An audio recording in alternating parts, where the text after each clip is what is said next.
उत्तर प्रदेश के पूर्व उप मुख्यमंत्री और वर्तमान राज्यसभा सांसद डॉक्टर दिनेश शर्मा ने नेताजी सुभाष स्नातकोत्तर महाविद्यालय में आयोजित संगोष्ठी में बोलते हुए कहा कि भारत की प्राचीन संस्कृति वेद पुराण आदि से इतनी समृद्ध थी कि अमेरिका भी जब अंतरिक्ष का प्रोग्राम करता था तब भारत की संस्कृति का भी अध्ययन करता था। उन्होंने कहा कि मुगलों ने इसे नष्ट करने की बहुत कोशिश की और अंग्रेजों ने तो यहाँ तक की समृद्ध कुटीर उद्योग व्यवस्था को समाप्त करने में कोई कोर कसर नहीं छोड़ी। मैकाले ने तो यहाँ तक कहा था कि भारत में लंबे समय तक शासन करने के लिए यहाँ की संस्कृति और कुटीर उद्योगों को समाप्त करना होगा।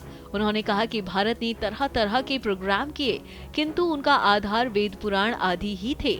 उन्होंने सबसे पहले यहाँ की आदर्श शिक्षा व्यवस्था पर आघात किया और कॉन्वेंट स्कूलों को आगे बढ़ाया तो संस्कृत विद्यालयों को बंद कराने के लिए तरह तरह के कार्य किए।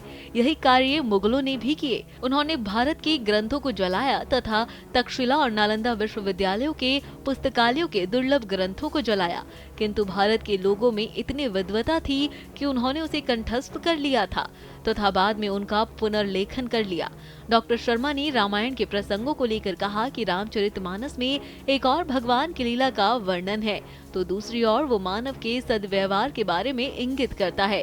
उदाहरण के रूप में श्री राम की निषाद राज से मित्रता के कार्य से शिक्षा लेने की प्रेरणा देता है।